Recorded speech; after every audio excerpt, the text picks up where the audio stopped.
Assalamualaikum students, welcome to all of you in our next class.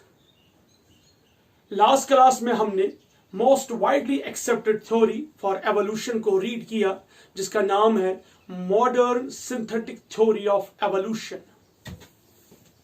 जो modern synthetic theory of evolution है जिसे हमने एक और नाम दिया था neo Darwinism, हमने उसमें दो चार मोस्ट इंपॉर्टेंट पॉइंट डिस्कस किए थे जिसमें एक आता था म्यूटेशन का, दूसरा जेनेटिक रिकॉम्बिनेशन, थर्ड था जीन पूल एंड फोर्थ वो फैक्टर्स जो उन पे अफेक्ट करते थे.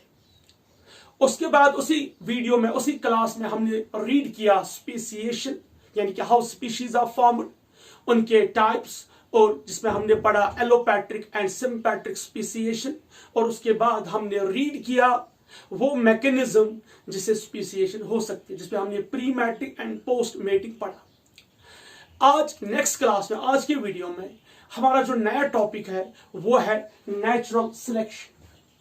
तो आज हम नेचुरल सिलेक्शन में क्या क्या पढ़ेंगे. एक तो पहले हम इसमें एग्जांपल्स रीड करेंगे, कुछ examples about the natural selection, और हम इसमें रीड करेंगे टाइप्स. तो आज का लेक्चर जो है, आज का जो टॉपिक है वो है natural selection, it's examples and types. ये नेचुरल सिलेक्शन जिसे डार्विन, ये एक्चुअली डार्विन ने यूज किए थे टर्म. इससे पहले इसी नेचुरल सिलेक्शन के बदले टर्म यूज की गई थी सर्वाइवल ऑफ फिटेस्ट, यानी कि जो फिट होगा वही सर्वाइव करेगा. ये स्पेंसर ने वो टर्म यूज की थी और चार्ल्स डार्विन ने इसके बदले जो टर्म यूज की थी दैट वाज नेचुरल सिलेक्शन.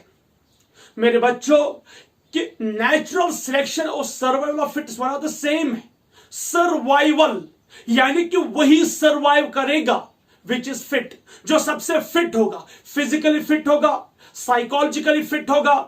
तो जो बंदा साइकोलॉजिकली, सोशली, फिजिकली फिट होगा वो सर्वाइव करेगा सोसाइटी में.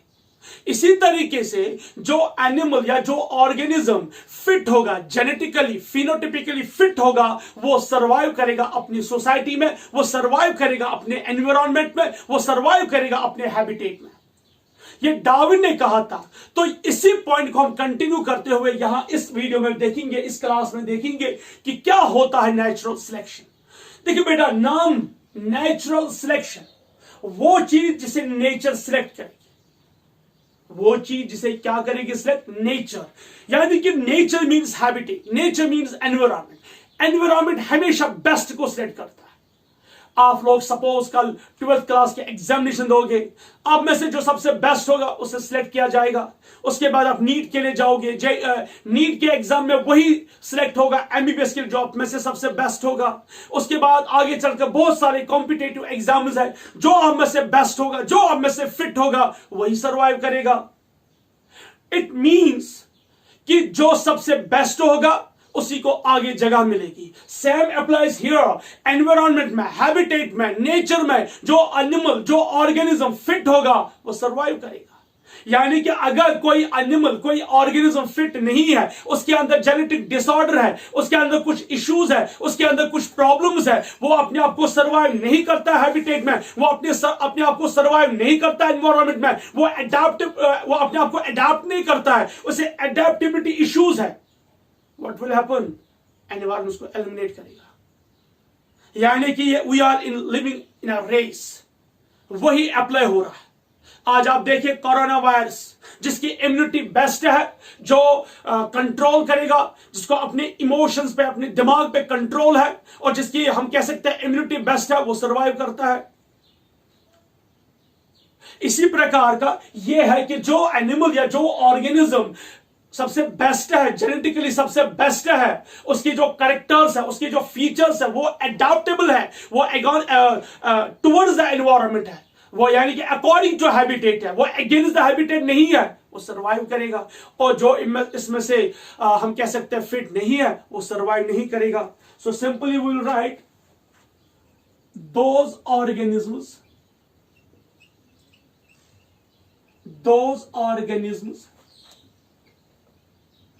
which are fit, यहां पे लिखूंगा जेनेटिकली फिट एंड अडॉप्ट, और वो खुद को क्या करेगा, अडॉप्ट करेगा and adopt towards the habitat और environment, towards the environment or habitat, towards the environment or habitat, what will happen? Nature will select that organism. जब नेचर इसे सिलेक्ट करेगा तो यही ऑर्गेनिज्म फ्रीली रिप्रोड्यूस भी करेगा and this particular organism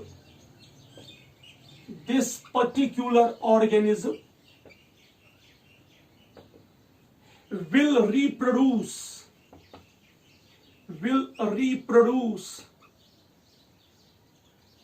freely. अब जो लिविंग ऑर्गेनिज्म फिट नहीं है, उसके अंदर प्रॉब्लम्स है, उसके अंदर जेनेटिक डिसऑर्डर्स, और जो वो जेनेटिक डिसऑर्डर्स वो है अगेंस्ट द हैबिटेट, वो जेनेटिक डिसऑर्डर्स क्या है? अगेंस्ट द हैबिटेट, यानी कि वो एनिमल अडॉप्ट नहीं होगा अगेंस्ट द एनवायरमेंट, एनवायरमेंट उसको एलिमिनेट करेगा, एनवायरमेंट उसको क्या करेगा? एलिमिनेट, यानी कि वो अडॉप्ट नहीं हो रहा है अगेंस्ट द एनवायरमेंट, उसके अंदर कुछ इश्यूज है. So what will happen? The organism which is not fit, organism which is not fit, यानी कि जो लिविंग ऑर्गेनिज्म फिट नहीं है वो अपने आप को अडॉप्ट नहीं कर पाएगा. And what will happen? Environment और हैबिटेट विल एलिमिनेट इट. जो organism, the organism which is not fit will be eliminated, will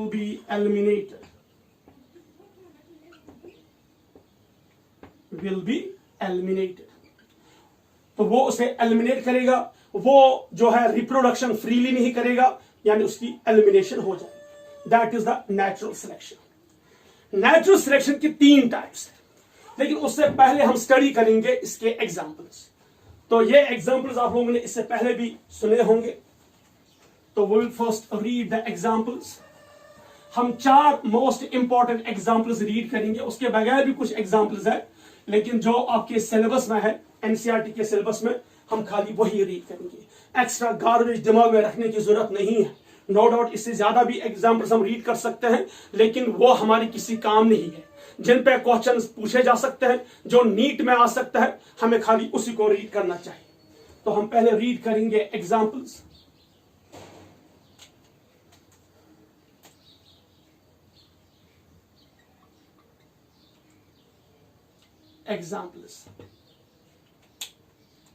तो सबसे फर्स्ट एग्जांपल वो रीड इंडस्ट्रियल मेलानिज्म.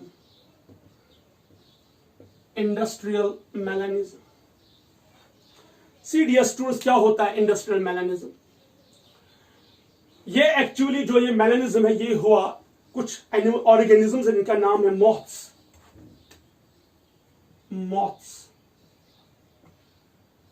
ये उन्हीं में हुआ इंडस्ट्रियल मेलानिज्म. कुछ मॉथ्स थे, स्पेशली द पेपर्ड मॉथ्स. यहां पे मैं लिखूंगा पेपर्ड, या इसे हम कहते हैं ग्रे मॉथ्स. पेपर्ड मॉथ्स और ग्रे मॉथ्स. जो ये मॉथ्स है, 18th यानी कि starting of the 19th century England में इंडस्ट्रियलाइजेशन हो गई, या हम कह सकते हैं इंडस्ट्रियल रेवोल्यूशन हो गई. सो 19th सेंचुरी में ग्रेट ब्रिटेन में हुई इंडस्ट्रियल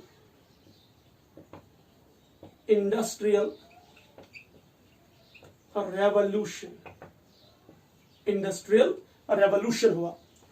तो जब वहां पे इंडस्ट्रियल रेवोल्यूशन हुआ, वहां कुछ प्लांट्स थे या हम कह सकते हैं कुछ ट्रीज थे जिन पे रहते थे लाइकन्स, और वो लाइकन्स जो थे वो वाइट कलर के थे, वाइट कलर के। Please this is a very important simple example, आप लोगों ने सुना भी होगा। यानी कि देयर वर सम मॉथ्स जिनको हम कहते हैं पेपर्ड और ग्रे मॉथ्स।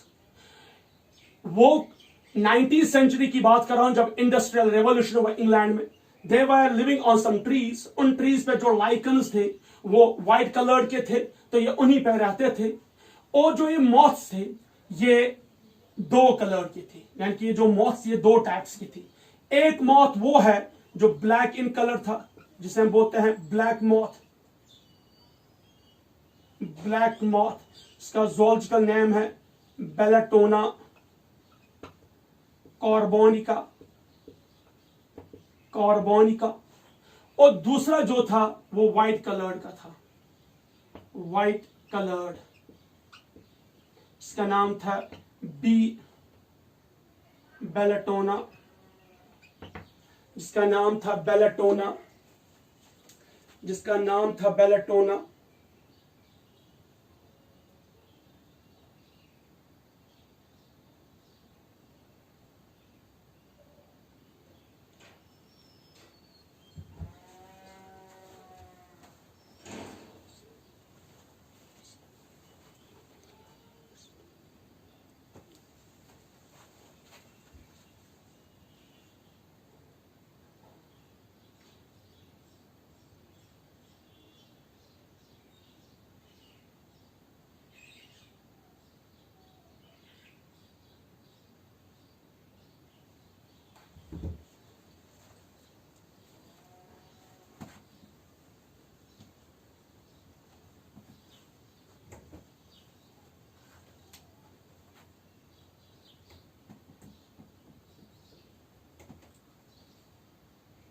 तो ये जो मॉथ्स थे, या जो हम बोलते हैं पेपर्ड या ग्रे मॉथ्स, जब ये ट्री पे रहते थे तो ये जो मॉथ्स ये 2 कलर के थे।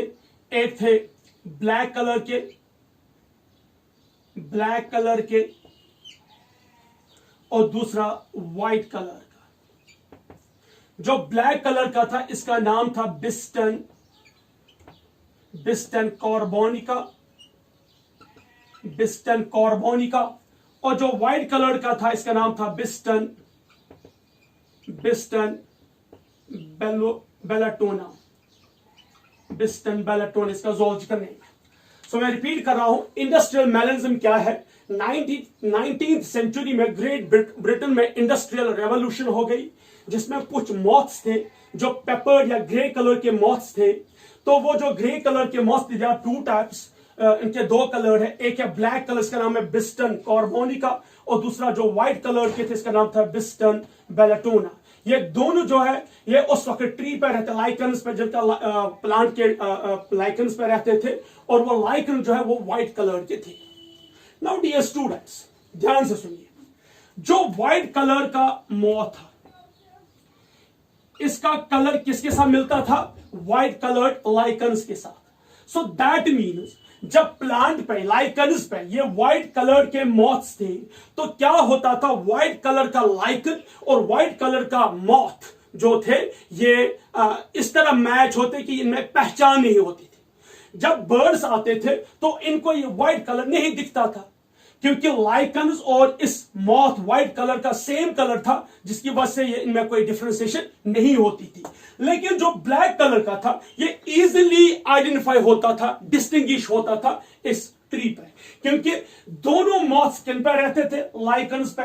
व्हाइट कलर का लाइकन इस लाइकन के व्हाइट कलर के साथ मैच होता था, इसलिए इसकी पहचान नहीं होती थी। जब प्रीडेटर आते थे, बर्ड्स आते थे, बर्ड्स या जिन्हें हम कहते हैं प्रीडेटर्स, जब वो आते थे उन्हें सिर्फ कौन सा कलर दिखता था? Black Biston carbonaria. उन्हें सिर्फ ब्लैक मॉथ दिखता था, उन्हें ये व्हाइट कलर का मॉथ नहीं दिखता था।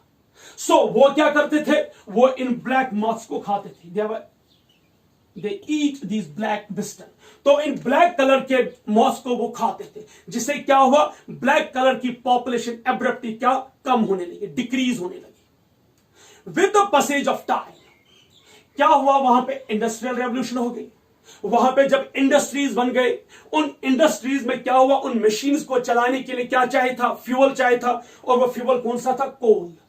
तो जब उन्होंने कोल को यूज किया एज अ फ्यूल, तो इस कोल से, इन फैक्ट्री से क्या प्रोड्यूस होता था, एश एंड सूत। यानी कि जो वहां पे ब्लैक कलर का एश निकलता था या ब्लैक कलर का वो सूत निकलता था, वो इन प्लांट्स पे आने लगा। यानी कि पोल्यूशन हो गया। तो उस पोल्यूशन की वजह से जो ये लाइकन्स है, इनका कलर चेंज हुआ। क्योंकि अभी पहले इनका कौन सा कलर था, व्हाइट कलर। या आप आज भी देख सकते हो, आप वो फैक्ट्रीज देखिए जहां पे कोई फैक्ट्री होती है, उस फैक्ट्री से जो धुआं निकलता है, उस फैक्ट्री से जो पोल्यूटेंट्स निकलते हैं, वो जब पेड़ों पे आते हैं तो वो पेड़ों का कलर चेंज करते हैं। इसी प्रकार का जब ये कोल का, जब ये फ्यूल से निकलता सूत और एश, जब ये प्लांट्स पे पड़ने लगा, जब ये लाइकन्स पे पड़ने लगा, तो क्या हुआ, लाइकन्स का कलर जो है ये चेंज हुआ। लाइकन अब कौन सा, लाइकन्स अब ब्लैक कलर के, देखिए कौन से कलर के, ब्लैक कलर के। तो दैट मीन्स ये लाइकन्स किस कलर के हो गए, ब्लैक कलर। पहले कौन सा कलर था, white. So after industrial revolution, after industrialisation क्या हुआ, ये जो लाइकन्स है इनका कलर क्या हुआ, इनका कलर ब्लैक हो गया। तो जब लाइकन्स ब्लैक हो गए, जो ये ब्लैक मॉथ्स थे ये इजीली इनके साथ मैच हो गए। अब बर्ड्स को ये ब्लैक मॉथ्स नहीं दिखने लगे। क्यों नहीं दिखने लगे, क्योंकि लाइकन का कलर क्या था, पहले व्हाइट। लेकिन इंडस्ट्रियलाइजेशन के बाद ये जो सूत और एश निकला, ये जो इस फैक्ट्री से जो हम कह सकते हैं इफुलेंट्स या ये धुआं निकला, उनकी वजह से जो ये लाइकन्स थे इनका कलर व्हाइट से क्या हुआ, चेंज, ब्लैक कलर हो गया। जब लाइकन्स का कलर ब्लैक हो गया, तो जो ब्लैक मॉथ है ये इजिली अडॉप्ट हो गया, या हम कह सकते हैं इजिली मैच हुआ किनके साथ, ब्लैक कलर के लाइकन के साथ। अब जब बर्ड्स आने लगे तो उनको कौन दिखा, तो उनको दिखा ये व्हाइट कलर के मॉथ्स। तो उन्होंने क्या किया, उन्होंने इन व्हाइट कलर के मॉथ्स को खाना शुरू कर दिया। क्योंकि ब्लैक लाइकन्स पे सिर्फ क्या चीज दिखेगा, व्हाइट कलर। तो व्हाइट कलर के मॉथ्स को बर्ड्स खाने लगे। तो जब बर्ड्स ने व्हाइट कलर के मॉथ्स को खाने लगा, तो क्या हुआ, मॉथ्स, व्हाइट कलर का मॉथ जो नंबर है वो डिक्रीज हुआ, वो डिक्रीज हुआ। और जो ब्लैक कलर के जो है नंबर वो क्या हो गए, इंक्रीज। नंबर क्या हो गए, इंक्रीज। सो दिस शोज कि नेचर किस तरीके से सिलेक्ट करता है। जब पहले लाइकन्स का कलर व्हाइट था, तो ये जो व्हाइट कलर के मॉथ्स थे ये इजीली अडॉप्ट थे अपने सराउंडिंग एनवायरनमेंट में, तो ये इजीली अडॉप्ट कर रहे थे। लेकिन उस वक्त जो ब्लैक कलर के मॉथ्स थे उनको अडॉप्टेशन में प्रॉब्लम हो गई, क्योंकि उनने एब्रप्टली कोई कलर या उनने एब्रप्टली अपने कलर पे कोई कंट्रोल नहीं किया, जिसकी वजह से जब बर्ड्स आते थे वो इनको खाने लगे। लेकिन जब उस इंडस्ट्रियलाइजेशन के बाद, इंडस्ट्रियल रेवोल्यूशन के बाद, जब उन फैक्ट्री से सूत और एश निकलने लगा, तो उनसे लाइकन्स का कलर किसमें कन्वर्ट हो गया, ब्लैक कलर में। तो ब्लैक कलर की वजह से ये ब्लैक मॉथ्स इजीली अडॉप्ट हो गए। लेकिन जो व्हाइट कलर के मॉथ्स थे ये अडॉप्ट नहीं कर पाए, क्योंकि इनको पता भी नहीं चला what happened in the surrounding. तो उसमें क्या हो गया, जब बर्ड्स इन ब्लैक मॉथ्स को आने लगे, तो उन्हें देखा वहां पे ब्लैक मॉथ्स नहीं थे, वहां पे कौन से मॉथ्स थे, व्हाइट कलर के मॉथ्स। तो इन बर्ड्स ने इन व्हाइट कलर के मॉथ्स को खाना शुरू किया, जिसे इन व्हाइट कलर के मॉथ्स का नंबर एब्रप्टली क्या हो गया, decrease. With the passage of time क्या हुआ, तो ये व्हाइट कलर के मॉथ ने क्या करना शुरू, उन्होंने मेलानिन को प्रोड्यूस किया। They start producing melanin. I will write here, they start producing melanin. तो उन्होंने एक पिगमेंट को प्रोड्यूस किया, इसका नाम है मेलानिन। तो मेलानिन जब उन्होंने प्रोड्यूस करना शुरू किया, तो उनका कलर भी क्या हो गया, उनका कलर भी हो गया ब्लैक। तो जिसकी वजह से बर्ड्स को ये ब्लैक कलर दिखना मुश्किल हो गया। तो जिन जिन मॉथ्स ने अपने बॉडी में मेलानिन प्रोड्यूस करना शुरू कर दिया, वो ब्लैक कलर के हो गए, और जिन्होंने प्रोड्यूस नहीं किया उनको एलिमिनेट किया। किन्ने, उनको वो बर्ड्स के क्या बन गए, प्रे बन गए, खाना बन गए। सो दिस शोज कि नेचर किस तरीके से सेलेक्ट करता बेस्ट। यानी कि पहले लाइकन्स का कलर व्हाइट था, यहां व्हाइट कलर के मॉथ्स थे, तो ब्लैक कलर को इजीली खाना शुरू किया किसने, बर्ड्स ने। फिर जब इंडस्ट्रियल रेवोल्यूशन हो गई, लाइकन्स का कलर व्हाइट से चेंज हुआ ब्लैक में, तो ये ब्लैक मॉथ इजीली अडॉप्ट कर पाए खुद किसके साथ? इन ब्लैक कलर के लाइकन्स के साथ। तो ये जो व्हाइट कलर के लाइकन्स थे ये इजीली एक्सपोज हो गए, बर्ड्स ने इनको खाना शुरू किया, जिससे इनका नंबर एब्रप्टली डिक्रीज हुआ। और उसके बाद इन व्हाइट मॉथ्स ने अपने बॉडी के अंदर म्यूटेशन किया, उनके अंदर एक म्यूटेशन हुई जिससे उन्हें प्रोड्यूस किया मेलानिन। तो जब मेलानिन प्रोड्यूस होने लगा तो व्हाइट कलर का कलर चेंज हुआ, ये ब्लैक कलर के हो गए। और जब इनका कलर ब्लैक हो गया तो ये ब्लैक लाइकन्स के साथ अडॉप्ट हो गए, तो जिसकी वजह से उन्होंने खुद को बचाया। तो नेचर उसी को सिलेक्ट करता है जो सबसे बेस्ट है। इस इंडस्ट्रियल मेलानिज्म को पहली बार स्टडी किया केट वेल ने। केट वेल ने इसको स्टडी किया। So this is known as industrial melanism. Next, अब सेकंड एग्जांपल हम देंगे डीडीटी की। DDT and some mosquitoes. कहते हैं जब हम इंडिया की बात करेंगे या ऑल ओवर वर्ल्ड की बात हम करेंगे, जब वर्ल्ड पे आज कोरोना वायरस ब्रेकआउट हो गया, इसी तरीके से ब्रेकआउट हो गया एक डिजीज का नाम था मलेरिया। मलेरिया ब्रेकआउट हो गया था। सेकंड, इसको हम कहते हैं डीडीटी इंसेक्टिसाइड।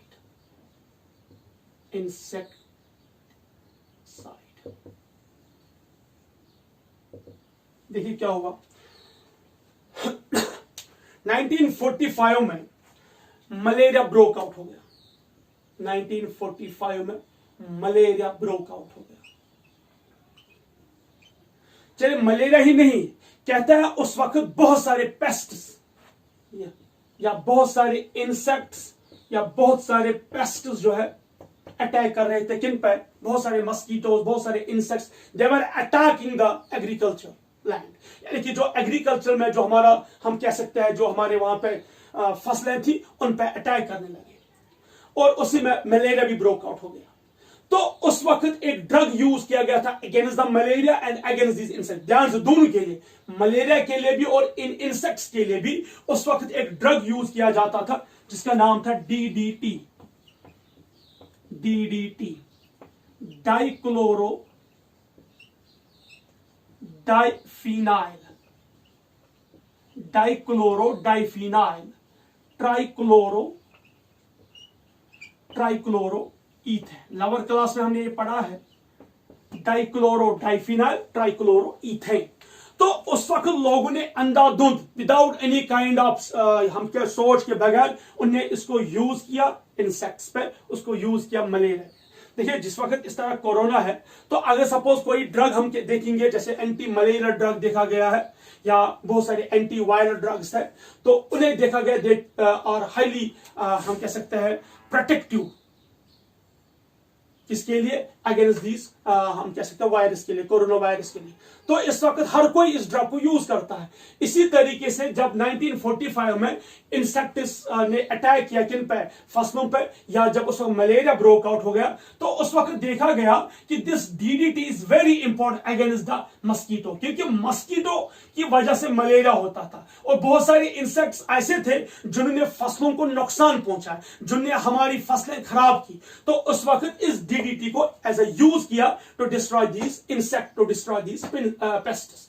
लेकिन जब लोगों ने इसे विदाउट एनी काइंड ऑफ इतने तेजी के साथ यूज किया, तो पहले क्या हुआ, ये इंसेक्ट्स, ये पेस्ट, ये मलेरिया जो होता था किसकी वजह से? मस्कीटो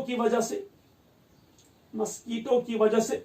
तो ये मस्कीटो, ये इंसेक्ट्स, इनकी डेथ होने लगी। तो पहले अर्ली स्टेज में ये जो डीडीटी ड्रग है ये बड़ा कारगर साबित है, ये बड़ा यूजफुल साबित हुआ। यानी कि इससे बहुत हमें कह सकते हैं चेंज हुई। ये यूज किया उस वक्त इंसेक्ट्स के लिए, मस्कीटोज के लिए, तो इंसेक्ट्स और मस्कीटो की मौत होने लगी, डेथ होने लगी। तो बहुत कंट्रोल हो गया इस as a pest, as an insect, इस पर जो ना एज ये कंट्रोल हो गया, मतलब कंट्रोल हमने कंट्रोल किया इस जो नुकसान पहुंचा रहे थे हमारे फसलों को बाय दीज इंसेक्ट्स, या जो मलेरिया होता था बिकॉज ऑफ मस्कीटो, हम बहुत हद तक कामयाबी हो गई। लेकिन सडनली कुछ इंसेक्ट्स ने अपने अंदर, या कुछ मस्कीटो ने अपने अंदर क्या किया? दे शो म्यूटेशन। तो कुछ इंसेक्ट्स और कुछ मस्कीटो इंसेक्ट्स प्लस मस्कीटो, इनके अंदर क्या हो गई, म्यूटेशन हो गई। तो जब इनके अंदर म्यूटेशन हो गई, ये रेजिस्ट बन गई, किसके अगेंस्ट, दिस डीडीटी के अगेंस्ट क्या बन गए, रेजिस्ट। तो दे show resistance, against these drugs. कौन सा ड्रग था, डीडीटी, यानी कि डीडी के अगेंस्ट उन्होंने रेजिस्टेंस दिखा दी। उनके अंदर जो म्यूटेशन हो गई वो फेवरेबल म्यूटेशन थी, वो यूजफुल म्यूटेशन, वो यूजफुल वेरिएशन थी। उस म्यूटेशन की वजह से अब डीडीटी की वजह से उनको कोई नुकसान नहीं होता था, यानी कि डीडीटी के यूज करने के बावजूद इस इंसेक्ट या मस्कीटो में कोई चेंज नहीं हुई, इन्हें डेथ नहीं होगी। सो मैं रिपीट कर रहा हूं, in 1945 there were some insects or mosquito which were attacking the, हम कह सकते हैं जो फसलों को नुकसान पहुंचा रहे थे, जो हमारी सीरियल्स को खराब करते, जो हमारी पल्सेस को खराब कर रहे थे, तो और उन जो हमारी वेजिटेशन को खराब कर, जो हमारी एग्रीकल्चर पैडी लैंड को खराब कर रहे थे, और उनने एक बीमारी भी फैला जिसका नाम है मलेरिया। तो उस वक्त DDT as an pesticide, as an insecticide के तौर पे यूज किया गया। इस डीडीटी जिसका नाम है डाइक्लोरो डाइफिनाइल ट्राइक्लोरो इथेन, इसने पहले बहुत अपना पॉजिटिव रिजल्ट दिखाया, यूजफुल रिजल्ट दिखाया। इसकी वजह से इंसेक्ट्स और हम कह सकते हैं मस्कीटो का जो नंबर है एब्रप्टली डिक्रीज हुआ। हमने कंट्रोल, हम बहुत हद तक कंट्रोल, हमने बहुत हद तक कामयाबी हासिल की in order to control such kind of disease और सच काइंड ऑफ पेस्ट, जो ये बीमारी इन फील्ड्स में थी या इन सीरियल्स में थी, उस पर हमने कंट्रोल हासिल किया। लेकिन उसके बाद क्या हुआ, ये जो इंसेक्ट्स थे या जो ये मस्कीटो थे, इनके अंदर कुछ मस्कीटो में और कुछ इंसेक्ट्स के अंदर mutation, they try to show the resistance, वो जिंदा रहना चाहते, तो उन्होंने उनके अंदर म्यूटेशन हो गई। जब उनके अंदर म्यूटेशन हो गई तो उसकी वजह से क्या हुआ, डीडीटी की वजह से उन पर कोई असर नहीं हुआ। जब डीडीटी की वजह से उन पर कोई असर नहीं हुआ, वो अडॉप्ट हो गई, नेचर ने इनको सिलेक्ट किया, तो उन्होंने फ्रीली रिप्रोड्यूस किया, फ्रूटफुल के साथ रिप्रोडक्शन दिखाई, और उन्होंने फिर से अपनी कॉलोनीज प्रोड्यूस की, मस्कीटोस और इंसेक्ट्स। और इन इंसेक्ट और मस्कीटो ने फिर से फसलों को डैमेज करना शुरू किया, उनने फिर से फसलों का नुकसान पहुंचाना शुरू किया, और उनने फिर से स्टार्ट किया मलेरिया। तो फिर क्या हुआ, लोग डीडीटी यूज कर रहे थे, लेकिन डीडीटी से कुछ नहीं हुआ। क्यों? क्योंकि ये एनिमल्स, ये इंसेक्ट्स और मस्कीटो रेजिस्ट हो गए। Is the clear? So this is known as, ये दूसरी एग्जांपल थी हमारी डीडीटी रेजिस्टेंस और डीडीटी इंसेक्टिसाइड। अब हम जाएंगे थर्ड एग्जांपल पे। थर्ड एग्जांपल है, इसका नाम है सिकल सेल एनीमिया। ये तो मैंने आपको ऑलरेडी पढ़ाया है। आई एम डैम श्योर आपको कोई दिक्कत नहीं होगी इसको समझने में। मुझे यहाँ पे सिकल सेल एनीमिया की कोई जेनेटिक्स दास्तान नहीं सुनानी है, वो तो मैंने ऑलरेडी आपको बोला है जब मैं जेनेटिक्स पढ़ा रहा था, जेनेटिक डिसऑर्डर्स। ध्यान से, यहाँ पे मुझे एक्चुअली क्या पढ़ाना है,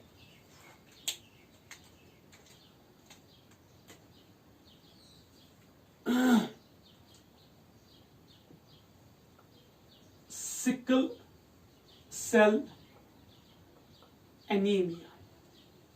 देखिए, आपको पता ही है इस डिजीज में क्या होता है, आरबीसी की जो है हम कह सकते हैं सिकल शेप हो जाते हैं। आरबीसी बाई कनकेव शेप से किसमें कन्वर्ट होते हैं, सिकल शेप में। Reason due to point mutation, यानी कि एक जीन म्यूटेशन हो रहा है, एक पॉइंट म्यूटेशन हो रहा है, जिसमें पोजीशन नंबर 6 पे glutamic acid is replaced by valley. तो उस वजह से क्या होता है, ध्यान से सुनिए, जो आरबीसी है वो बाइकॉन्केव से कन्वर्ट होता है किसमें, सिकल शेप में। तो उस वक्त मैं आपको 3 तरह के हीमोग्लोबिन दिखाता हूं। HbA ये नॉर्मल है, ठीक है। HbS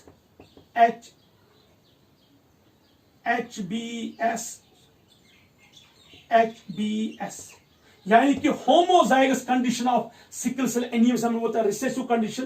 तो ये जो है इसे होता था सिकल सेल एनीमिया और इसकी डेथ होती थी। मैंने आपको पहले ही पढ़ाया है कि इसकी जिसको सिकल सेल एनीमिया होगा होमोजाइगस कंडीशन में, यानी कि जिसके दोनों अलील्स होंगे रिसेसिव कंडीशन में, तो उसकी मौत हो जाती है, वो जिंदा नहीं रह पाता है, उसे हीमोलिसिस होता है, उसके blood vessels, blood RBC rupture हो जाते हैं, जिसकी वजह से उसकी क्या हो जाती है, डेथ। लेकिन हमारे पास एक और कंडीशन है, हेटेरोजाइगस कंडीशन, HbA ये वाला नॉर्मल हीमोग्लोबिन, HbS ये वाला डिफेक्टिव हीमोग्लोबिन। तो हमारे पास देखिए ये डिजीज तब होगी जब दोनों अलील्स किस कंडीशन होंगे, होमोजाइगस रिसेसिव कंडीशन। ये देखिए जब ये होमोजाइगस रिसेसिव कंडीशन होंगे तब जाके सिकल सेल एनीमिया होगा और उसकी डेथ होती है। जब ये नॉर्मल हीमोग्लोबिन होगा तो इसे सिकल शेप, इसे कोई डिजीज नहीं होगी। लेकिन जब एक हीमोग्लोबिन नॉर्मल होगा और दूसरा क्या होगा, रिसेसिव, तो तब उसको हम कह सकते हैं डिजीज थोड़ी बहुत होगी लेकिन ये सर्वाइव करेगा, यानी कि इसमें सर्वाइवल के चांसेस है। अब जरा ध्यान से देखिए, ये जो नॉर्मल हीमोग्लोबिन है इसमें सिकल शेप की आरबीसी तो नहीं बनेगी, तो इस वाले बंदे को मलेरिया हो सकता है। जब इसे मलेरिया होगा यानी कि जब इसमें मस्कीटो, एक वेक्टर जो हम कहते हैं carrier mosquito, female anopheles bite करेगा और वह इंजेक्ट करेगा अपने स्पोरोजाइट्स को, तो वो स्पोरोजाइट्स इसके बॉडी के अंदर पहुंच के इसके बॉडी में इसके आरबीसी पे अटैक करेंगे, जिससे आरबीसी की डेथ होगी और एनीमिया हो जाता है। ये तो मैं आपको फिर से पढ़ाऊंगा इंशाल्लाह ये मलेरिया जब हम यूनिट 3 स्टार्ट करेंगे। लेकिन जिसे दोनों अलील्स रिसेसिव कंडीशन होंगे उसे सिकल सेल एनीमिया होगा, उसकी डेथ होगी। लेकिन अब जो ये थर्ड वाला बंदा है इसमें हम कह सकते हैं हेटेरोजाइगस कंडीशन है, आरबीसी बनेंगे लेकिन ये मरेगा नहीं, वो सिकल शेप तो बन जाएंगे लेकिन इसकी डेथ नहीं होगी। तो जब इसमें सिकल शेप आरबीसी बनेंगे, सिकल शेप आरबीसी, तो ये जो बंदा है, ये वाला बंदा, ये बंदा सरवाइव करेगा, ये तो इसकी तो डेथ होगी, ये बंदा सरवाइव करेगा। जब मलेरिया ब्रोकआउट हुआ इस बंदे को, इस वाले बंदे को मलेरिया होगा लेकिन इस वाले बंदे को मलेरिया नहीं होगा, नो मलेरिया। रीजन क्यों नहीं होगा, क्योंकि इसकी आरबीसी की शेप क्या होगी, सिकल शेप होगी, और उस सिकल शेप में मलेरियल पैरासाइट, स्पोरोजाइट्स, क्रिप्टोमीरोजाइट्स, मेटाक्रिप्टोमीरोजाइट्स, माइक्रो मेटाक्रिप्टोमीरोजाइट्स, वो इसके अंदर एंटर नहीं होंगी। जो मैंने नाम लिया ना, ये हमें एक्चुअली मलेरियल लाइफ साइकिल में पढ़ना है। तो मलेरियल पैरासाइट इस सिकल शेप्ड आरबीसी के अंदर नहीं जा पाएंगे, तो जहां पे नॉर्मल आरबीसी है उसके अंदर जा पाएंगे, उसको मलेरिया होगा। जो ऑलरेडी रिसेसिव होमोजाइगस कंडीशन में उसे तो डेथ होगी, तो यहां तो अटैक ही नहीं होगा। लेकिन जो ये हेटेरोजाइगस कंडीशन वाला बंदा है जिसमें एक अलील नॉर्मल और दूसरा अलील रिसेसिव कंडीशन में है, जो सरवाइव करेगा लेकिन उसके ब्लड में सिकल शेप्ड आरबीसी होंगे, तो उससे मलेरिया का कोई भी चांस नहीं है। क्यों नहीं है चांस, क्योंकि उसके जो मलेरियल पैरासाइट है, वो जो शेप है आरबीसी की, वो तो सिकल शेप है, और सिकल शेप आरबीसी पे वो मलेरियल पैरासाइट एंटर नहीं हो सकते हैं, जिसकी वजह से इस बंदे को मलेरिया नहीं होगा। नो डाउट इसे यहां से तो सिकल शेप आरबीसी होंगे, इसमें अर्ली हीमोलिसिस होगी, इसके अर्ली आरबीसी तो की डेथ होगी, इसमें एनीमिया होगा। लेकिन एक तरीके से फायदा है कि जब मलेरिया ब्रोकआउट होगा तो इससे ये मलेरिया नहीं होगा। ये कहां पे ये देखा गया, ये अफ्रीका में देखा गया, जहां जो नॉर्मल हीमोग्लोबिन वाले लोग थे उनको मलेरिया हुआ, और जो हेटेरोजाइगस कंडीशन वाले लोग थे जिसमें एक अलील नॉर्मल दूसरा अलील रिसेसिव था, वो सरवाइव करे, तो उनने क्या देखा, उनको सिकल सेल एनीमिया था, तो उनको मलेरिया नहीं हुआ। ये तीसरी एग्जांपल थी जो नेचर जो है सिलेक्ट करता है हमेशा बेस्ट को। तो उस अफ्रीका में मलेरिया ब्रोकआउट हुआ तो सब लोगों को मलेरिया हुआ, लेकिन सिर्फ उन लोगों को मलेरिया नहीं हुआ जिनको क्या थे, सिकल शेप्ड आरबीसी, जिसमें हेटेरोजाइगस कंडीशन थी, क्या, सिकल शेप। इसके लिए ये हमारी थर्ड एग्जांपल थी। अब हम जाएंगे फोर्थ एग्जांपल में। तो हमारी जो फोर्थ एग्जांपल है वो क्या है, antibiotic resistance. Antibiotic resistance, antibiotic resistance, ये हमारी फोर्थ एग्जांपल है, एंटीबायोटिक रेजिस्टेंस। वैसे भी मैं आपको बोलूंगा कि जब कोई बैक्टीरियल इन्फेक्शन होता है, बैक्टीरियल डिजीज होती है, कहा जाता है कि हमें खुद ही कोई एंटीबायोटिक नहीं खाना चाहिए. We should always consult a physician. We should always consult medical practitioners. क्यों, क्या होता है उस वक्त आपको मैं समझाऊं कि जिस बंदे को कोई बैक्टीरियल इन्फेक्शन हुआ, सपोज हमने उसके लिए उसको कोई एंटीबायोटिक दिया, तो जब हमने उसको एंटीबायोटिक दिया तो चलिए उस एंटीबायोटिक की वजह से उस बैक्टीरिया की मौत हो गई, लेकिन अगर नेक्स्ट टाइम में वही बैक्टीरियल इन्फेक्शन फिर से हुआ तो कुछ लोग क्या है, without consultation of the doctor वो वही एंटीबायोटिक फिर खाते हैं. 1-2 दिन खाते, उनको लगता है वो ठीक हो गए, उसके बाद ऐसे ही छोड़ते हैं. ऐसे करने से क्या होता है, आहिस्ता आहिस्ता ऐसे बैक्टीरिया जो है ये रेजिस्ट हो जाते हैं. सपोज अगर कोई ड्रग हम खाते हैं, सपोज किसी डिजीज के लिए डॉक्टर ने हमें एक ड्रग दिया एम्पिसिलिन, या हम खाते हैं एमोक्सिलिन या एजिथ्रोमाइसिन, एस्ट्रोजोम एंटीबायोटिक्स खाते हैं. सपोज डॉक्टर ने आपको कहा कि ये 5 दिन तक खाना है आपको, 5 डेज, या सपोज डॉक्टर ने कहा ये 10 डेज खाना है. सपोज कोई ड्रग एंटीबायोटिक ऐसा होता है 10 दिन भी खाना है, 1 महीने के लिए भी खाना है, 15 दिन के लिए भी खाना है, जैसे डॉक्टर को लगेगा इन्फेक्शन है. तो सपोज अगर ये ड्रग खाना था 5 दिन के लिए, बंदे ने 2 दिन खाया और 2 दिन के बाद वो ठीक हो गया, उसको लगा कि अब इट्स नॉर्मल कर लिया है, तो उसने ये ड्रग खाना छोड़ दिया. फिर बीच में कुछ टाइम हुआ, फिर से उसको यही इन्फेक्शन हुआ, फिर ये बैक्टीरियल डिजीज हो गई. इस बंदे ने अब फिर से यही ड्रग खाया. सपोज इस वक्त उसने 5 टेबलेट्स लाए थे, इसमें से 2 खाए, अब उसने और 2 खाए. तो व्हाट विल हैपन, फिर टाइमिंग के शायद वो ठीक भी हो जाएगा, बीच में फिर कुछ टाइम होगा, फिर वो इन्फेक्शन होगा, ये बंदा फिर ऐसे 1-2 दिन खाएगा. सो ऐसे करने से क्या होगा, जो हमारे बॉडी में ये बैक्टीरिया है ये रेजिस्ट होता है अगेंस्ट दिस ड्रग. क्योंकि according to rule, according to pharmacologist, कि जब हम कोई ड्रग लेते हैं, ये जो डोज हम खाते हैं, हमें बराबर 5, अगर मैं 5 टेबलेट लेने तो बराबर 5 टेबलेट लेने एंटीबायोटिक के. क्योंकि 5 टेबलेट, सपोज एक टेबलेट में 10 मिलीग्राम का एंटीबायोटिक है, तो 50 मिलीग्राम एंटीबायोटिक जब हम लेते हैं तो वो 50 मिलीग्राम एंटीबायोटिक एलिमिनेट करता है इस बैक्टीरिया को हमेशा के लिए. लेकिन जब हमने डोज कम लिया तो सारे बैक्टीरिया की मौत नहीं होती है, कुछ बैक्टीरिया सर्वाइव करते हैं, और जब वो बैक्टीरिया सर्वाइव करते हैं वो रेजिस्ट होता है against these antibiotic. Next time जब आप यही एंटीबायोटिक बार बार खाते हो आपको कुछ नहीं होता है, क्योंकि आपको कोई फर्क नहीं होता है. क्यों नहीं होता है, क्योंकि वो एंटीबायोटिक वो बैक्टीरिया इस एंटीबायोटिक के अगेंस्ट रेजिस्ट हो गया. आप देखिए कभी भी क्या होता है, जब भी कोई बैक्टीरियल इन्फेक्शन होता है तो डॉक्टर को चेंज करना पड़ता है एंटीबायोटिक. वो बार बार वही एंटीबायोटिक यूज नहीं कर सकता है. क्यों, क्योंकि अगर वो same kind of antibiotic use करेगा, what will happen, the bacteria will become resist. इसलिए रूल है कि whenever a person is having infection, उसे जो एंटीबायोटिक है उसको थोड़ा चेंज करना पड़ता है, अदरवाइज उसके अंदर रेजिस्टेंस हो सकती है. इसलिए यह भी कहा जाता है कि हमें खुद ही एंटीबायोटिक नहीं खाना चाहिए. जब भी कोई इन्फेक्शन, बीमारी हो, we should first talk to doctor, we should first consult a doctor. जब हम डॉक्टर को कंसल्ट करते हैं तो ये डॉक्टर जो होता है वो देखता है कि नवीयत क्या है, क्या पैटर्न है, कौन सा इन्फेक्शन है, उसी के अकॉर्डिंग वो एंटीबायोटिक देता है. वो हमें कहता है कि एंटीबायोटिक 5 दिन खाई, और हमें 5 दिन एंटीबायोटिक लेना होगा, क्योंकि 5 दिन का एंटीबायोटिक लेने से जो बैक्टीरिया वो कंप्लीटली इरेडिकेट होगा.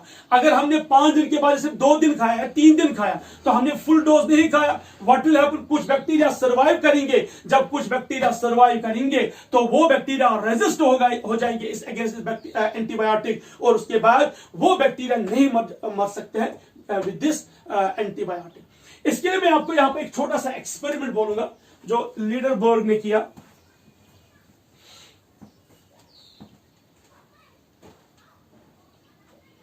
देखिए क्या है, उसने एक प्लेट लिया, फर्स्ट प्लेट, जिसमें क्या मैं लिखूंगा नाम, मैन प्लेट. उसने मैन प्लेट पे अगर एक मीडियम रखा, अगर मीडियम, और इसमें उसने कुछ बैक्टीरिया का कल्चर करवाया, कुछ बैक्टीरिया का कल्चर लिया, ठीक है. उसके बाद उसने क्या लिया, उसने यहां से एक वुडन ब्लॉक लाया. ध्यान से देखिए, वुडन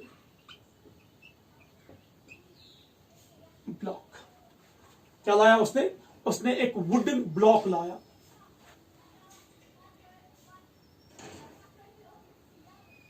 वुडन ब्लॉक लाया उसने। इसने क्या किया? इसने इस वुडन ब्लॉक पे एक वेलवेट का क्लॉथ रखा, वेलवेट क्लॉथ से इसको ढका। अंडरस्टैंड कीजिए, सपोज अगर ये सपोज आप समझे ये एक वुडन ब्लॉक है और ये वेलवेट क्लॉथ है, तो इसने वेलवेट क्लॉथ इस वुडन ब्लॉक को कवर किया, यानी कि ये जो वुडन ब्लॉक है इसको कवर किया किससे? एक वेलवेट क्लॉथ के साथ। लेकिन उससे पहले इसने इस वेलवेट क्लॉथ को क्या किया? इसने इस वेलवेट क्लॉथ को स्टीराइल किया। क्या किया? स्टीराइल। तो जब इसने इस वेलवेट क्लॉथ को स्टीराइल किया, यानी कि इसको पहले स्टीराइज किया, सो दैट इसमें कोई भी पैथोजन, कोई भी माइक्रो ऑर्गेनिज्म ना हो। सो क्या होता है? तो जब उसने यहां इस मेन प्लेट पे बैक्टीरिया का कल्चर करवाया, अगर मीडिया में, यहां से इसने वुडन ब्लॉक लिया, उस पर वेलवेट क्लॉथ किया, तो उसके बाद उसने क्या किया? Just I will show you. Suppose I have this plate, suppose ये दूसरा प्लेट है, उसने फिर दूसरा प्लेट लाया। यहां पे एक मेन प्लेट है, उसने फिर दूसरा प्लेट लिया।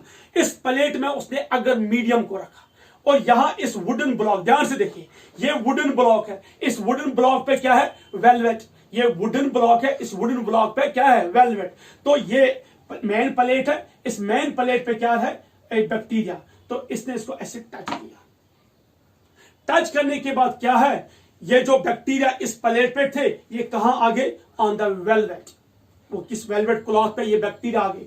तो जो मेन प्लेट पे जो ये बैक्टीरिया थे, ये आप कहां ट्रांसफर हो गए? On the velvet cloth. जब ये बैक्टीरिया वेलवेट क्लॉथ पे ट्रांसफर हो गए, फिर उसने लाया दूसरा प्लेट, दूसरा अगर मीडियम वाला प्लेट, एक दूसरा प्लेट जिसमें अगर मीडियम था। तो इसने इस वेलवेट क्लॉथ को अब टच किया दूसरे प्लेट के साथ। जब इसने दूसरे प्लेट के साथ इसको टच किया, व्हाट हैपन? जो इस वेलवेट क्लॉथ पे बैक्टीरिया थे, वो कहां आ गए? दूसरे प्लेट पे। So will write it here.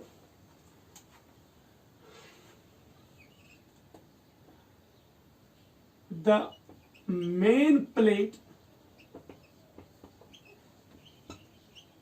containing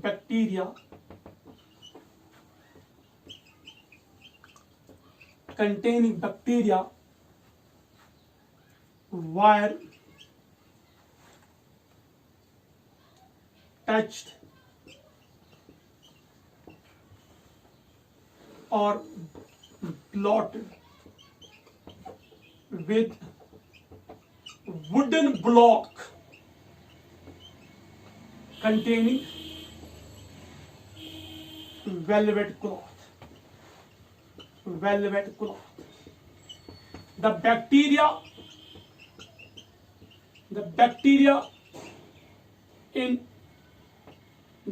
on plate first get transferred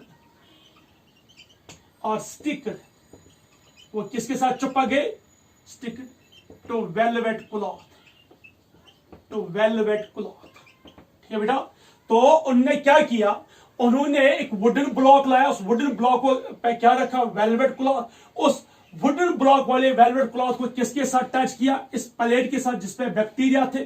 तो बैक्टीरिया कहां ब्लॉट हो गए? कहां पे स्टिक हो गए? On this velvet cloth. उसके बाद उसने क्या किया? उसने एक और प्लेट लाया, सेकंड प्लेट, जिसमें अगर मीडियम था, जिसमें अगर मीडियम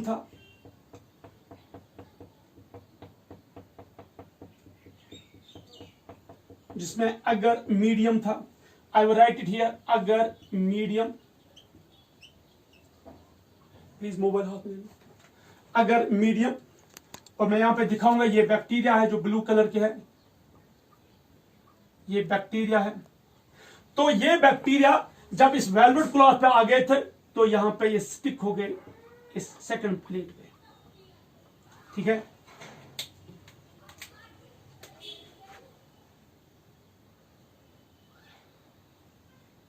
सपोज इसके ऊपर वेलवेट क्लॉथ है और ये आ गए बैक्टीरिया इस पे, ठीक है। तो ये आ गए अगर मीडियम, तो इस प्लेट में मैं यहां पे नाम लिखूंगा सेकंड प्लेट, सेकंड प्लेट। तो इस सेकंड प्लेट पे अब क्या है, अगर मीडियम तो हमने पहले ही रखा था, इस पे हमने अब क्या आगे ये बैक्टीरिया। तो जो बैक्टीरिया मेन प्लेट के अगर मीडियम में कल्चर हो रहे थे, हमने उसको स्टिक किया किसके साथ, ब्लॉट किया किसके साथ, एक वुडन ब्लॉक जिसके ऊपर वेलवेट क्लॉथ था।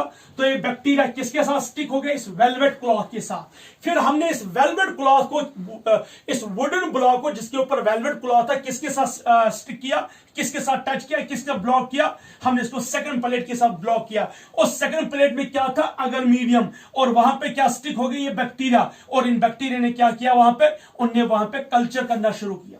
उसके बाद ध्यान से देखिए, अब हमने फिर से यही वुडन ब्लॉक लाया, अंडरस्टैंड कीजिए, हमने फिर से ये वुडन ब्लॉक लाया, इसके ऊपर वेलवेट क्लॉथ है, और अब हमने उस वुडन ब्लॉक को जिसपे वेलवेट क्लॉथ था, हमने उसको टच किया किसके साथ, इस सेकंड प्लेट के साथ। जिस तरह हमने फर्स्ट प्लेट के साथ टच किया, अब हमने इसको किसके साथ, प्लेट के साथ। ठीक है मेरा बेटा, हमने फिर लाया वुडन ब्लॉक जिसमें वेलवेट क्लॉथ था, अब हमने उसको किसके साथ, सेकंड प्लेट के साथ टच किया। तो जो सेकंड प्लेट पे बैक्टीरिया थे, अब ये किस पे आ गए, वेलवेट क्लॉथ पे, किस पे आ गए, वेलवेट क्लॉथ पे। अब हमने थर्ड प्लेट लाया, आई will show it here, third plate, this is the third plate. ठीक है, इस थर्ड प्लेट पे हमने क्या रखा, अगर मीडियम, अगर मीडियम, ये अगर मीडियम है, लेकिन हमने इसमें ऐड किया एक एंटीबायोटिक्स का नाम है एम्पिसिलिन। ये जो डार्क डॉट्स मैंने दिखाए, ये है पेनिसिलिन, पेनिसिलिन एक एंटीबायोटिक, और ये है अगर मीडियम, अगर मीडियम। अब हमने क्या किया, ध्यान से सुनिए, जब हमने वुडन ब्लॉक को लाया जिसमें वेलवेट क्लॉथ था, जब हमने उसको सेकंड प्लेट के साथ टच किया, suppose this is a second plate, ये हमने लाया वुडन ब्लॉक, इस पे वेलवेट क्लॉथ है, हमने सेकंड प्लेट के साथ उसको टच किया, व्हाट हैपन, जो सेकंड प्लेट पे ये अगर मीडियम था, इस पे बैक्टीरिया थे, ये आ गए किस पे, वेलवेट क्लॉथ पे। जब ये वेलवेट क्लॉथ पे आ गए, अब हमने इस वाले वुडन ब्लॉक को जिसपे वेलवेट था, जिसपे बैक्टीरिया आ गए, हमने थर्ड प्लेट लाया, उस थर्ड प्लेट के साथ उसको टच किया, लेकिन थर्ड प्लेट में इन एडिशन टू अगर मीडियम हमने वहां पे क्या रखा, पेनिसिलिन, एक एंटीबायोटिक पेनिसिलिन। तो जब बैक्टीरिया यहां पे आ गए तो क्या हो गया, ध्यान से देखिए, जब बैक्टीरिया यहां पे आ गए, जो इस वेलवेट क्लॉथ पे स्टिक हो गए थे बैक्टीरिया, तो जब वो यहां आ गए,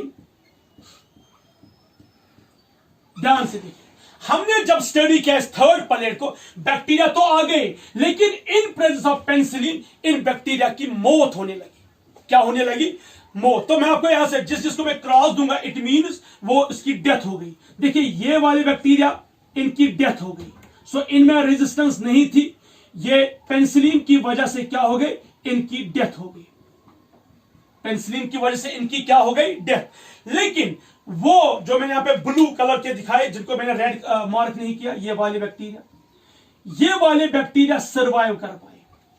इन बैक्टीरिया ने सर्वाइव किया।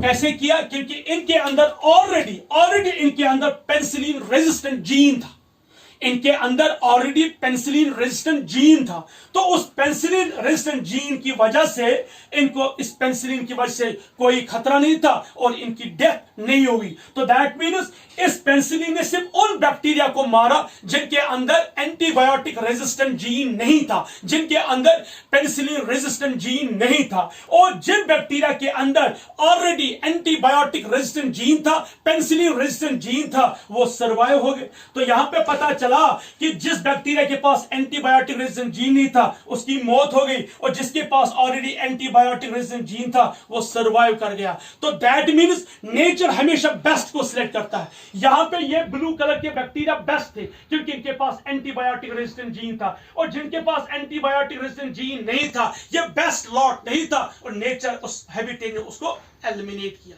So these were some 4 examples of the antibiotic this natural selection। 4 examples हमने रीड किए, इंडस्ट्रियल मेलानिज्म, दूसरा हमने पढ़ा डीडीटी इंसेक्टिसाइड, थर्ड हमने पढ़ा सिकल सेल एनीमिया, और फोर्थ हमने देखा एंटीबायोटिक रेजिस्टेंस। आप ये नोट कीजिए। इसके बाद हम जाएंगे types of natural selection. Now dear students, अब हम एक और चीज पढ़ेंगे, एक कोर्स को बोलते हैं हम आर्टिफिशियल सिलेक्शन। आर्टिफिशियल सिलेक्शन, अभी तक जो हमने पढ़ा ये था नेचुरल सिलेक्शन, से नेचर खुद सिलेक्ट करता है नेचुरली। अब हम देखेंगे आर्टिफिशियल सिलेक्शन, जिससे हाँ कह सकते हैं हम, जिसे मैन सिलेक्ट करता है। यहां पे नेचर सिलेक्ट नहीं करता है किसी चीज को, यहां पे मैन सिलेक्ट करता है, इसलिए हम इसको एक और नाम देते हैं मैन मेड। मैन मेड, देखिए मैं आपको इस तरह समझाता हूं। किसी भी कॉर्पोरेट ऑफिस में जाइए, आईटी कंपनी में जाइए, किसी प्राइवेट स्कूल में जाइए, या आप किसी ऐसी जगह जाइए जहां पे हमें रिक्वायरमेंट होगी किसी से, सपोज किसी पर्सन की, सो ऑलवेज द कंपनी जो होती है वो हमेशा बेस्ट को सिलेक्ट करती है। सपोज जब हम जाते हैं किसी इंटरव्यू में, किसी जगह पे हमें जॉब के लिए इंटरव्यू के लिए जाना होता है, तो वहां पे बहुत सारे लोग आते हैं जॉब के लिए, लेकिन जो वहां पे बंदा बैठा होता है वो वहां पे उसी को सिलेक्ट करता है जो बेस्ट होगा। अब वो बेस्ट तीन तरह के होते हैं। सपोज जो क्वालिफाइड होगा, जिसके पास डिग्री होगी, जिसके पास अच्छी पर्सनालिटी होगी, जिसके पास अच्छा हम कह सकते हैं हुनर होगा, जो डिजायर्ड क्वालिफिकेशन होगी, तो उसे सिलेक्ट किया जाता है। सिमिलरली नेचर में हम किस तरह मैन मेड सिलेक्शन होते हैं, तो यहां पे एक एग्जांपल मैं बोलूंगा आपको। एक कैबेज है, एक वाइल्ड कैबेज है, एक वाइल्ड कैबेज, एक वाइल्ड कैबेज, इससे हमने कौन कौन सी वैरायटी प्रोड्यूस की, आप ध्यान से देखिए। एक तो हमने इसे कॉलीफ्लावर प्रोड्यूस किया, कॉलीफ्लावर, ठीक है। ये आर्टिफिशियल सिलेक्शन है, मैन मेड सिलेक्शन है। एक वाइल्ड कैबेज जिसका बॉटनिकल नेम है brassica, brassica oleracea, brassica oleracea. हमने इसे कौन कौन सी वैरायटी प्रोड्यूस की, एक तो कॉलीफ्लावर, दूसरा हमने इसे प्रोड्यूस किया कैबेज, दूसरा हमने इसे प्रोड्यूस किया कैबेज, ठीक है। थर्ड हमने इसे प्रोड्यूस किया ब्रोकोली, ब्रोकोली, एक और है केल, एक और है इसको हम बोलते हैं कैलरोबी, कैलरोबी। तो ये जो ब्रासिका ओलिरेसिया वाइल्ड कैबेज है, मैन मेड ने इसमें से 5 हम कह सकते हैं वैरायटीज को सिलेक्ट किया। एक है कॉलीफ्लावर, दूसरा है कैबेज, दूसरा ब्रोकोली, केल एंड कैलरोबी। तो ये 5 हमने सिलेक्ट किए किनसे, artificially from this wild cabbage से। हियर आर्टिफिशियल सिलेक्शन मीन्स कि मैन हमेशा उसी वैरायटी को सिलेक्ट करता है जो सबसे बेस्ट होगा, जो सबसे बेस्ट वैरायटी होगी। सेम अप्लाइड, सपोज हम यहां कश्मीर में पैडी यूज करते हैं, ठीक है, तो पैडी में हम बहुत सारी वैरायटीज को यूज करते हैं। ऑलवेज जो मैन है वो हमेशा उसी वैरायटी को सिलेक्ट करता है जो सबसे बेस्ट होगा, जो सबसे बेस्ट यील्ड देगा। हम उस वैरायटी को कभी सिलेक्ट नहीं करेंगे जो डिजीज रेजिस्टेंट नहीं होगा, जो ज्यादा वैरायटी नहीं देगा हमें, जिसकी यील्ड प्रोडक्शन बहुत कम होगी, और जो बहुत लेट प्रोड्यूस होगा। अगर आप देखोगे यहां पे एप्पल की हम बात करेंगे, तो एक हम उसी एप्पल को हम कुछ ऐसे वैरायटी को सिलेक्ट करते हैं जो उस एप्पल प्लांट की लेंथ ज्यादा बड़ी नहीं होगी, और जिसका एप्पल साइज में बड़ा होगा, जो मोर कलरफुल होगा, जो मोर टेस्टी होगा, और जल्दी तैयार भी होगा। जैसे हम यहाँ पे बल्गेरिया यूज करते हैं, हम यहाँ पे रेड डिलिशियस यूज करते हैं, तो डिफरेंट वैरायटी। आप देखो एप्पल में कितने वैरायटीज है, तो यहां पे जो एप्पल में वैरायटीज है, different varieties of apple, different varieties of apple,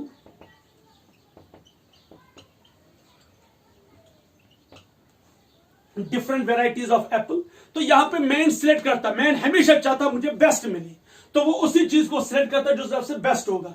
इसी तरह आप देखिए, जैसे हम यहां पे काउ की बात करेंगे, हमें काउ इसलिए सिलेक्ट करनी है मिल्क के लिए, तो हम उसी काउ को सिलेक्ट करते हैं जो सबसे बेस्ट होगी, बेस्ट यील्ड देने वाली काउ होगी, जिसकी हम कह सकते हैं मिल्क प्रोडक्शन ज्यादा होगी। तो हम उस काउ को कभी सिलेक्ट, देखिए पहले जमाने में कश्मीरी उस काऊ को कश्मीरी काऊ को यूज करते थे। हम अक्सर कहते थे कशर गाँव दौड़ पाव पाव छड़ी। तो आज उस काऊ को यूज किया जाता है जो जेनेटिकली मॉडिफाइड है, जो हाइब्रिड है, जो क्रॉस है या हाइब्रिड है। तो हाइब्रिड से क्या होता है, वो वैरायटी हमें जो मिल्क प्रोडक्शन है, एक तो उसका मिल्क थोड़ा थिक होता है, उसमें हाई कंटेंट ऑफ फैट होता है, और दूसरा वो जो मिल्क की क्वांटिटी है वो ज्यादा होती है। तो इस तरीके से जो मैन है वो हमेशा उन वैरायटीज को सिलेक्ट करता है प्लांट्स में, एनिमल्स में, जिसकी प्रोडक्शन ज्यादा होगी और जो ज्यादा बेस्ट यील्ड देगा, जो ज्यादा फ्रूटफुल होगा। किसके लिए? ह्यूमंस के लिए। अगर कोई वैरायटी ह्यूमंस के लिए ज्यादा फ्रूटफुल नहीं होगा तो हम उस वैरायटी को क्यों यूज करेंगे? So this is known as artificial selection. तो अब हम इसके बाद इसके टाइप्स रीड करेंगे। नाउ स्टूडेंट्स, अब हम देखेंगे types of natural selection. Types of natural selection. Natural selection के 3 टाइप्स हैं। So we will discuss 3 types of natural selection. सबसे पहले हम लेंगे स्टेबलाइजिंग। पहला स्टेबलाइजिंग, स्टेबलाइजिंग सिलेक्शन या स्टेबलाइजिंग नेचुरल सिलेक्शन। देखिए ये क्या होता है। स्टेबलाइजिंग या बैलेंसिंग भी से बोलते हैं। Stabilising selection, balancing selection. हम यहां पे एक ग्राफ बनाते हैं। एक ग्राफ हमने यहां पे डाला, अंडरस्टैंड कीजिए बेटा प्लीज, है वेरी इंपॉर्टेंट। ये हमने एक ग्राफ बनाया, यहां पे मैं 3 एंड्स दिखाता हूं। This is 1, this is 2, this is 3। ठीक है, एग्जाम्पल ध्यान से सुनिए। यहां पे मैं लिखता हूं नंबर ऑफ इंडिविजुअल्स। देखिए हम इंग्लैंड की बात करेंगे। इंग्लैंड में क्या होता है, वहां जब जो बेबी जो नॉर्मल जो सबसे लोवेस्ट वेट माना जाता है बेबी का, जो वहां पे पाउंड्स में होता है, तो 4.5, I will write it here, 4.5 pound ये माना जाता है सबसे lowest. So I will write here lowest, यहां लिखूंगा मैं हाईएस्ट, और ये है इंटरमीडिएट। यानी कि दो के बीच में, सबसे कम सबसे ज्यादा, तो उन 2 के बीच में। तो लंदन में क्या होता है, वहां पे अगर कोई बेबी पैदा होगा विथ 4.5 पाउंड, ये माना जाता है लोवेस्ट। ये माना जाता है लोवेस्ट, यानी कि ये माना जाता है एक तरीके से कि इसकी वेट जो है सबसे कम है। इंडिया में जैसे हम देखते हैं 3.5 kg के है तो वो नॉर्मल माने जाते हैं। लेकिन इंग्लैंड में क्या है, अगर किसी बेबी कोई बेबी पैदा हुआ है, कोई बच्चा पैदा हुआ है और उसका वेट 4.5 पाउंड होता है, वो सबसे लोवेस्ट माना जाता है।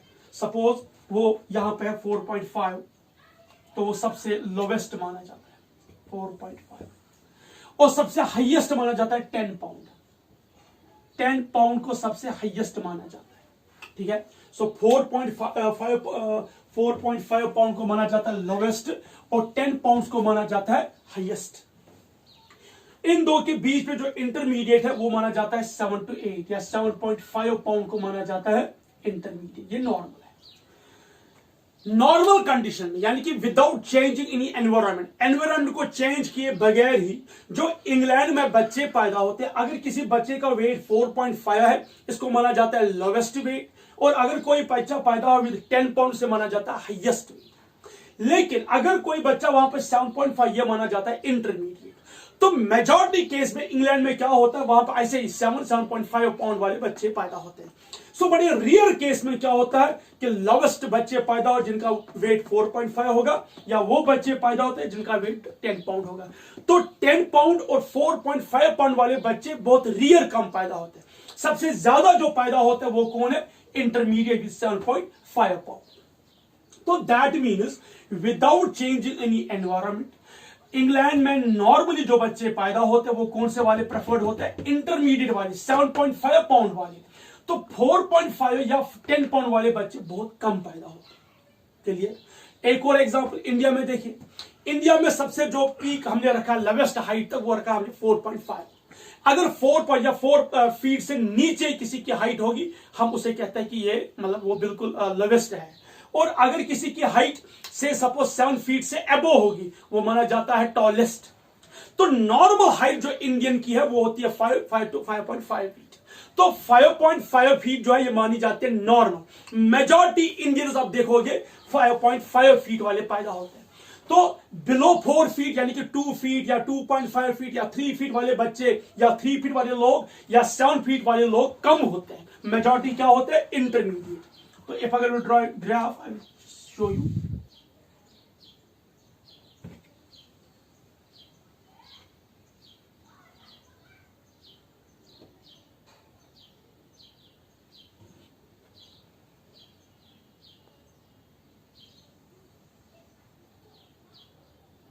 ये देखिए, आप देखिए दो एक्सट्रीम एंड की जो पीक है वो मिनिमम है, और सबसे ज्यादा जो बड़ा पीक है वो कौन सा होता है?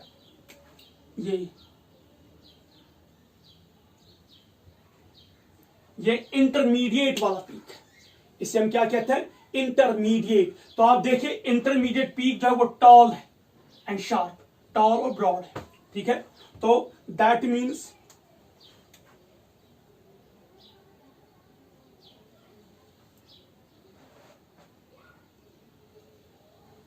तो आप ध्यान से देख सकते हैं जो ये मिडिल है,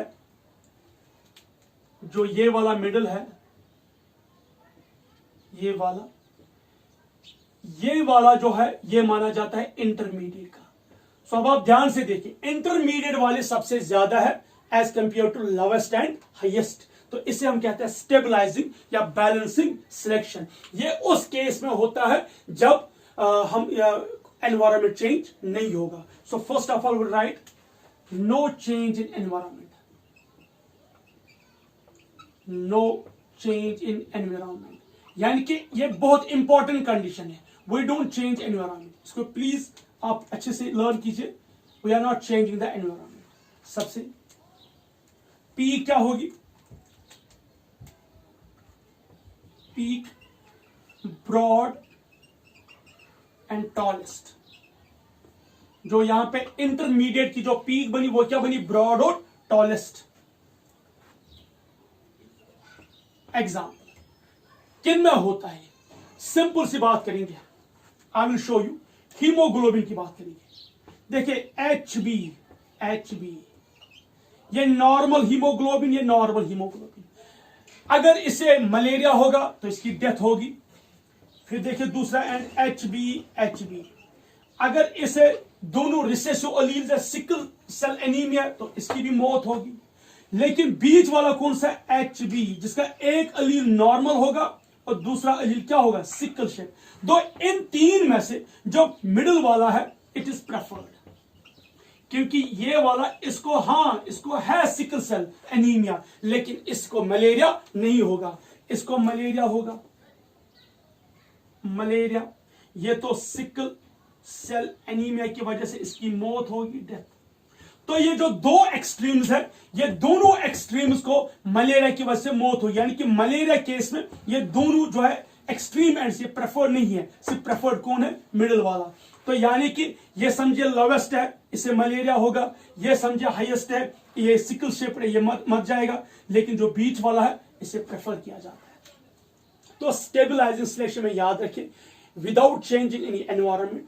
यहां पे क्या होगा? जो सबसे एक्सट्रीम पॉइंट्स है, लोवेस्ट और हाईएस्ट, इन्हें प्रेफर नहीं किया जाता है। इन्हें मतलब ये बहुत रियर होता है। सबसे ज्यादा जो होता है वो होता है इंटरमीडिएट वाली, और उन्हीं को प्रेफर किया जाता है और नेचर उन्हीं को सिलेक्ट करता जाता है। इसको बोलते हैं हम स्टेबलाइजिंग सिलेक्शन या बैलेंसिंग सिलेक्शन। नोट कीजिए।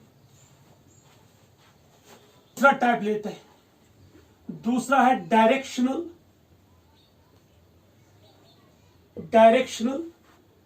या इसे हम बोलते हैं प्रोग्रेसिव,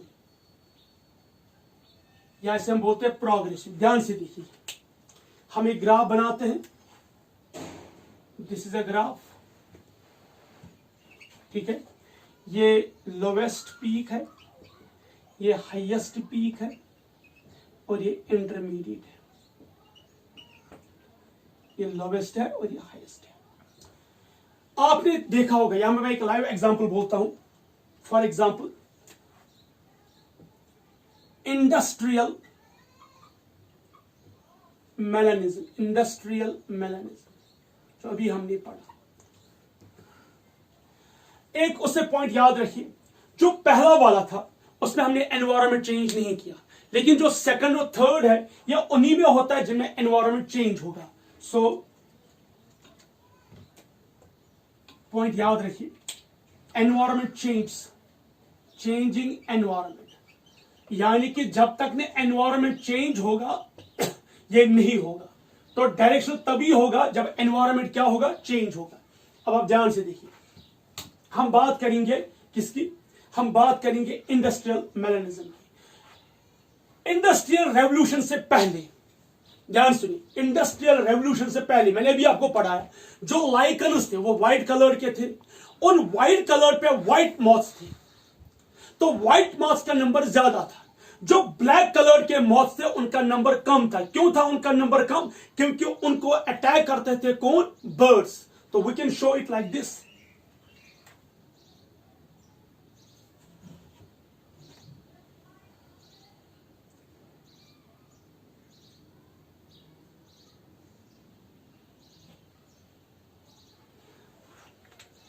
ये देखिए, ये लोवेस्ट पीक है और ये हाईएस्ट। आप ध्यान से देखिए, जो ब्लैक मॉथ्स थे, कौन से, ब्लैक कलर की ब्लैक मॉथ्स, वो सबसे कम थे।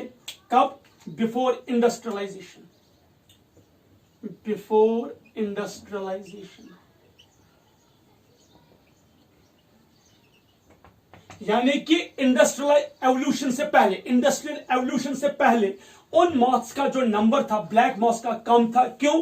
क्योंकि जब वो व्हाइट लाइकन्स पे होते थे वो इजिली एक्सपोज होते थे और इनको अटैक करते थे बर्ड्स, और बर्ड्स उनको एंगल्फ करते थे, ठीक है। लेकिन जो व्हाइट कलर के मॉथ्स थे उनका नंबर क्या था, ज्यादा। व्हाइट मॉथ्स का नंबर क्या था, ज्यादा। कब की बात कर रहा हूं मैं, बिफोर इंडस्ट्रियलाइजेशन। अब जब हम दूसरा ग्राफ दिखाएंगे यहां पे, आफ्टर इंडस्ट्रियलाइजेशन, यानी कि जब इंडस्ट्रियल रेवोल्यूशन हो गया, आफ्टर इंडस्ट्रियलाइजेशन, तो क्या हुआ, जो व्हाइट लाइकन्स थे, सूत और एश, ब्लैक एश की वजह से उनका कलर क्या हो गया, ब्लैक कलर का। तो जो लाइकन्स थे वो ब्लैक कलर के थे, तो जो ब्लैक मॉथ्स थे वो इजीली मैच हो गए ब्लैक लाइकन्स के साथ, और जो व्हाइट लाइकन्स थे वो अब एक्सपोज हो गए, और उन पे अटैक किसने किया, बर्ड्स थे, जिससे व्हाइट का नंबर क्या हुआ, कम, और ब्लैक का नंबर क्या, बढ़ने लगा। तो जब हम यही ग्राफ दिखाएंगे,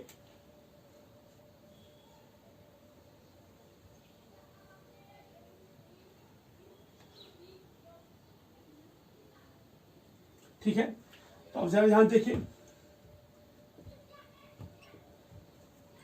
यहां लोवेस्ट के बाद हम बेस्ट हम लिखेंगे, ये एक्सट्रीम दिखाना था एग्जाम्पल। यहां पे ब्लैक, ठीक है, और यहां पे क्या है, व्हाइट, ठीक है। अब जरा देखना, व्हाइट कलर का नंबर क्या हो गया, रिड्यूस, व्हाइट रिड्यूस हो गए, और जो ब्लैक कलर के थे ये क्या हो गए, अब इनका नंबर बढ़ गया, ठीक है। सो पहले ये था, अब ये देखिए, तो पहले डायरेक्शन क्या थी, व्हाइट वाले ज्यादा थे, ब्लैक वाले कम थे। अब जरा दूसरा देखें, ब्लैक वाले ज्यादा है, व्हाइट वाले कम है, तो डायरेक्शन हो गए ना। तो दैट मीन्स यहां पे चेंज हुआ एक पर्टिकुलर डायरेक्शन में। पहले केस में यानी कि इंडस्ट्रियल से पहले लोवेस्ट वाला यानी कि ब्लैक वाला पीक कम था और व्हाइट वाला पीक क्या था, ज्यादा। लेकिन जब इंडस्ट्रियलाइजेशन हो गई तो ब्लैक वाले ज्यादा है, व्हाइट वाले कम हो गए, तो पीक चेंज हुआ। लेकिन ये तब मुमकिन है जब एनवायरमेंट क्या होगा, चेंज, जब एनवायरमेंट क्या होगा, चेंज। तो इसमें हम क्या लिखेंगे, changing environment and changing peak, and changing peak. जो पीक है वो चेंज होता है, डायरेक्शनल।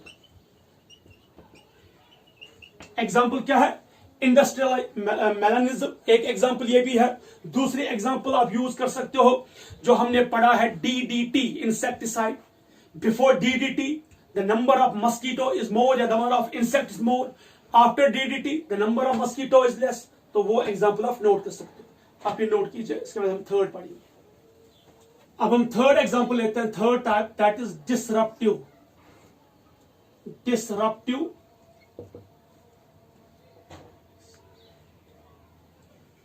डिसरप्टिव और डाइवर्सिफाइंग और डाइवर्सिफाइंग। ध्यान से देखिए ये क्या है, हम यहां पे एक एग्जांपल लेंगे। अब आप देखिए 3 तरह के स्नेल्स होते हैं, एक व्हाइट कलर्ड के जिनमें जो हम कह सकते हैं अलील्स रिसेसिव कंडीशन होता है, स्मॉल बी। दूसरा होता है ब्लैक कलर के स्नेल जिनमें डोमिनेंट अलील्स होता है, capital B. So when alleles are in homozygous dominant black colour, homozygous recessive white. लेकिन एक थर्ड प्रोजेनी है जो है ब्राउन कलर्ड, वह है कैपिटल बी स्मॉल बी। सो होमोजाइगस रिसेसिव कंडीशन जब होगी तो स्नेल जो है वो क्या होगा, व्हाइट कलर का। जब होमोजाइगस डोमिनेंट कंडीशन होगी तो कलर क्या आएगा, ब्लैक। लेकिन जब हेटेरोजाइगस कंडीशन होगी तो कलर क्या आ जाएगा, ब्राउन। अब बेटा हम यहां पे ग्राफ दिखाते हैं, ध्यान से देखिए, ग्राफ को बारीकी से देखिए। सी बेड पे जो सैंड होती है वो व्हाइट कलर की होती है, तो ये स्नेल उस व्हाइट कलर के साथ मिलकर ये उसके साथ मैच होता है। यानी कि जो ये स्नेल होता है, ये व्हाइट कलर के स्नेल जो है सी बेड में जो सैंड होती है उसी के साथ चिपक के बैठ जाते हैं, जिसके साथ ये उसके साथ मैच होता है। और जो ब्लैक कलर के जो स्नेल्स है ये ब्लैक रॉक्स के साथ अटैच होता है और उनके साथ मैच होते हैं। सो दैट मीन जो ब्लैक प्रोजेनी है वो ब्लैक रॉक्स के साथ अटैच होके उनके साथ मैच होते हैं। जो व्हाइट कलर के स्नेल्स है ये व्हाइट कलर के सैंड के साथ अटैच होके मैच होते हैं। अब इन दो में से कौन बचा, ब्राउन कलर। ये इजिली एक्सपोज हो जाता है और इसकी प्रिडेशन हो जाती है। क्या हो जाती है, इसकी प्रिडेशन, यानी कि प्रेडेटर इसको इजिली खाता है, प्रेडेशन। ये अटैच होता है किसके साथ, विद ब्लैक रॉक। ये अटैच होता है किसके साथ, व्हाइट सैंड के साथ, या हम कह सकते हैं वहां पे जो ब्राउन है ये इजिली एक्सपोज होता है और इसकी क्या हो जाती है, प्रेडेशन। तो जब इसकी प्रेडेशन हो गई, जो एक्सट्रीम एंड्स है उनका लेवल क्या होता है, ज्यादा, यानी कि व्हाइट कलर के भी ज्यादा है, ब्लैक कलर के भी ज्यादा है। तो जरा यहां देखिए, यह है एक्सट्रीम लोवेस्ट लेवल, यह एक्सट्रीम हाईएस्ट लेवल और ये इंटरमीडिएट। तो जब हम इसको ग्राफ डालेंगे तो ग्राफ कैसे बनेगा,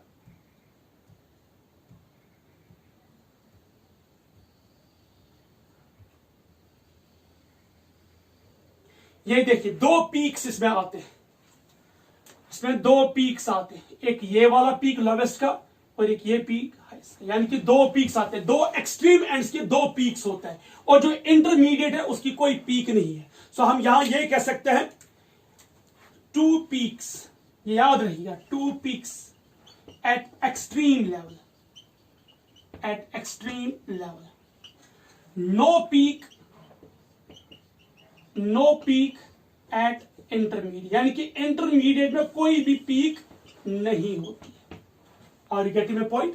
सो लेकिन ध्यान से सुनिए, ये दोनों चाहे वो डिसरप्टिव हो चाहे वो डायरेक्शनल हो, दोनों तब पॉसिबल है जब एनवायरनमेंट चेंज होगा। सो ये जो 3 टाइप्स हमने पढ़े, पहला क्या था, पहला हमने पढ़ा बैलेंसिंग।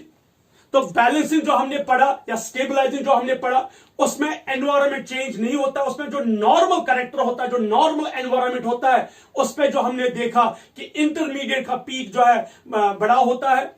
फिर जब हमने दूसरा पढ़ा जिसे हम बोलते हैं डायरेक्शनल, उसमें हमने देखा एक पीक नॉर्मल होता है, एक 1 पीक होता है, चाहे वो कोई भी डायरेक्शन हो, राइट डायरेक्शन या लेफ्ट डायरेक्शन। तो जो थर्ड है डिसरप्टिव या डाइवर्सिफाई, इसमें क्या होता है, 2 पीक्स। तो जो इंटरमीडिएट पीक है वो नहीं होता है, सिर्फ एक्सट्रीम लेवल के, लोवेस्ट और हाईएस्ट लेवल के।